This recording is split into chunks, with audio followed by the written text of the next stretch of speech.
Hello guys! Welcome back to my channel. For today's video, samahan nyo kami sa isa na namang relaxing and fun family bonding sa isang resort near Manila. Perfect to kung gusto nyo ng quick escape from the city, walang long drive, pero sulit ang experience. Bibigyan ko rin kayo ng quick resort tour para ma-idea kayo kung sulit ba dito. So if you're excited, tara na!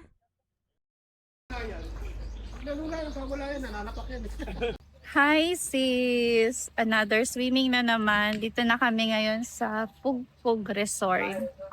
Nakarating na namin. Ngayon guys, nag-jeep lang kami kasi konti lang naman kami at saka malapit lang itong biyahe namin. Parang mga 2 hours ata, ganun sis. Napa-early kami guys ng check-in kasi dapat 2 p.m. pa. Pero since may mga kasama kaming bata at senior, mga 12 pinapasok na kami dun sa resort. Pero hindi pa kami pwedeng maglagay ng mga gamit namin sa room. So ito, habang inaantay namin guys, yung 2 p.m., nag-lunch na muna kami. Tara, kain tayo!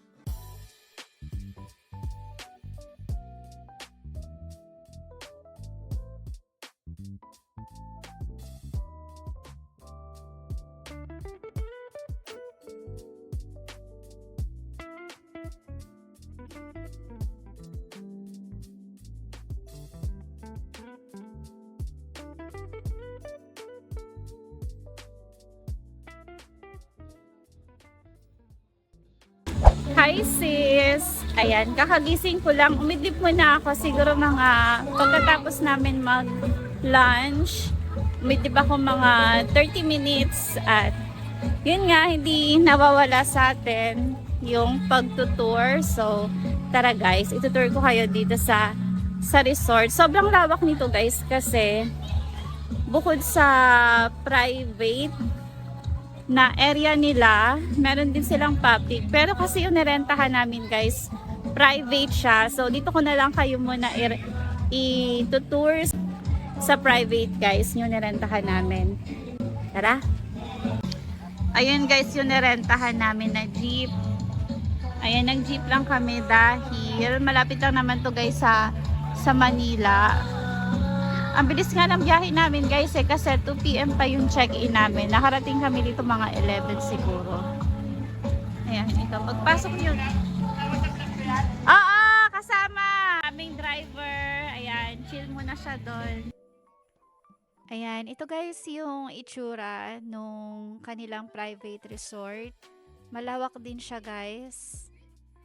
Tsaka malawak din guys yung kanilang parking space. Ayan siya.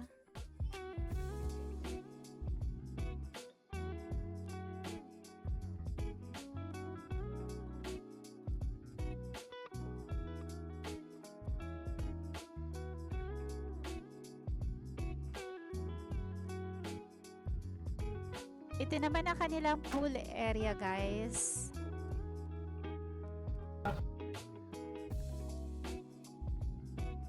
Ayan, super enjoy na agad ang mga bata. Kakarating lang namin dyan guys. Naligo na agad sila dyan sa pool.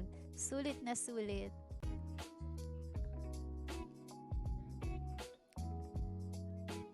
Tapos yun naman guys, yung room namin doon sa may container ata tawag dyan. Mamaya, pakita ko sa inyo.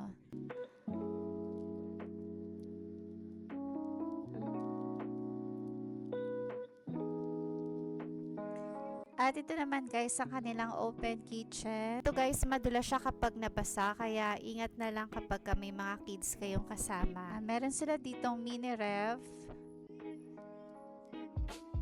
Rice cooker sa kanila din yan guys, tsaka yung lutuan. Hello baby!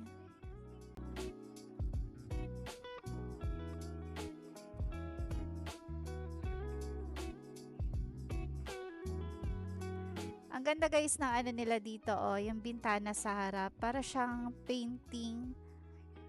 Parang buhay na painting. Ang ganda ng view sa labas. Punta naman tayo guys sa kanilang CR. Meron silang dalawang CR dito guys. Ito yung panlalaki, tapos ito naman yung pambabae. Tara, silipin natin yung loob. Ayan, maliit lang naman siya guys. Diyan na rin yung kanilang shower area. Ito naman yung sa panlalaki. Same lang guys, katulad dun sa pang-girls na CR. Punta naman tayo guys dito sa kanilang room. Meron dalawang rooms dito guys. Ito, tara silipin natin yung loob. Katok muna tayo guys. Ayan. Tara silipin natin. So ito guys yung isang room. May natutulog si Lola. Ayan. So para magkasya kami dyan guys. Dyan sa may sahig. Naglagay pala dyan ng airbed. Ayan. May mga nilagay din silang ibang pwedeng mahihigaan para magkasya ang 21 persons. Pero yung sa 21 na yun guys, hati yun dyan sa dalawang room. So ito yung unang room, tapos punta tayo dito guys sa pangalawang room. Hello! Silipin natin yung loob.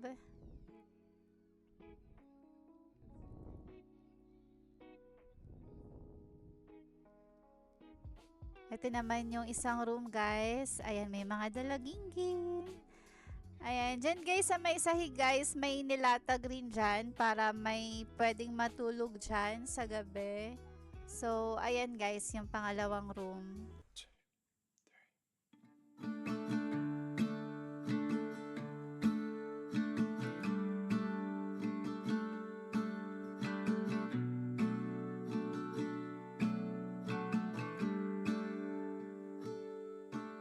Never been to California, never been to LA, so I'll stay.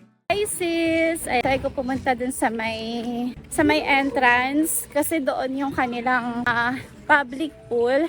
Nga pala sis, kapag nag-avail kayo ng ng private pool nila dito, hindi kayo allowed na mag-swimming sa kanilang public pool. Pwede naman sis, kaso may additional kayong babayaran. Ito guys, yung mga cottages nila. Check nyo na lang yung description ng video dahil nandun yung Facebook page nila. Kung may mga questions kayo about sa resort, pwede kayo mag-message sa kanila directly.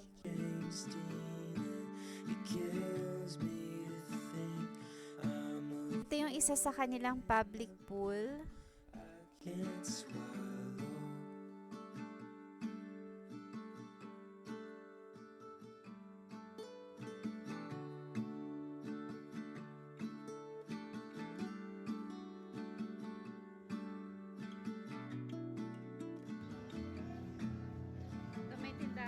Meron din silang mini sari-sari store dito guys.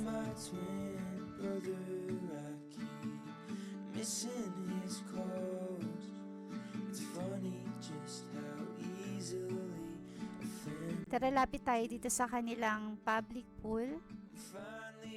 Ito yung kanilang 5 feet guys na swimming pool. Ito naman yung para sa kids.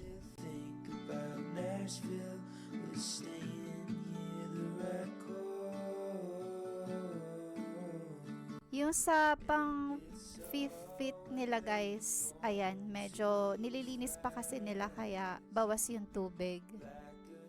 Ito naman yung kanilang pang 6 feet na swimming pool guys. Sobrang lawak din yan.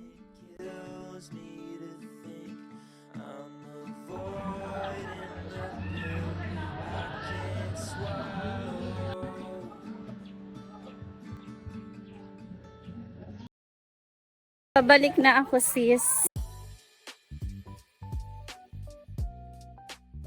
Malapit na mag-sunset, hindi na masyadong mainit kaya ayan, maliligo na muna ako sa kanilang pool.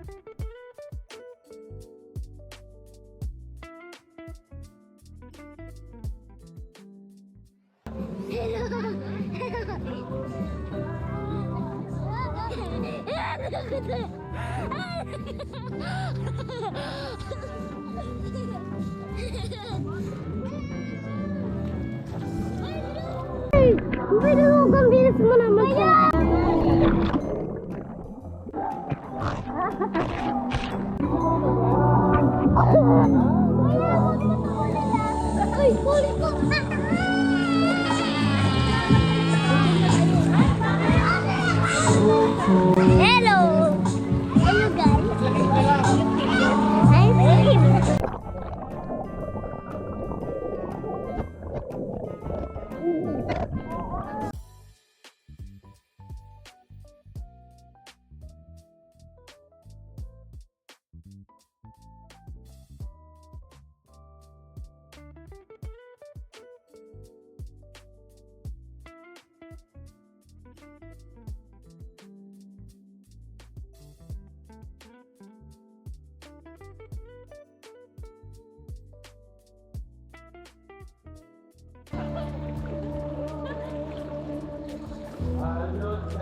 morning guys! Panibagong araw na naman and just like that, it's time to step back into reality.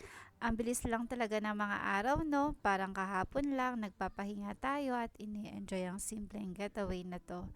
Pero kahit saglit lang, sulit na sulit, nakahinga tayo, nakarelax, at kahit paano nakapag-recharge ng energy.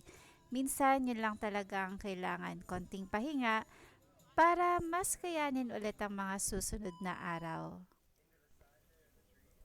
Pero tulad ng lahat na magagandang sandali, dumating na rin ang oras para umuwi. Bitbit namin ang mga alaala, tawanan, at mga kwentuhan. Hanggang sa susunod na escape ulit. Sana sa susunod ay mas marami pa kami. See you!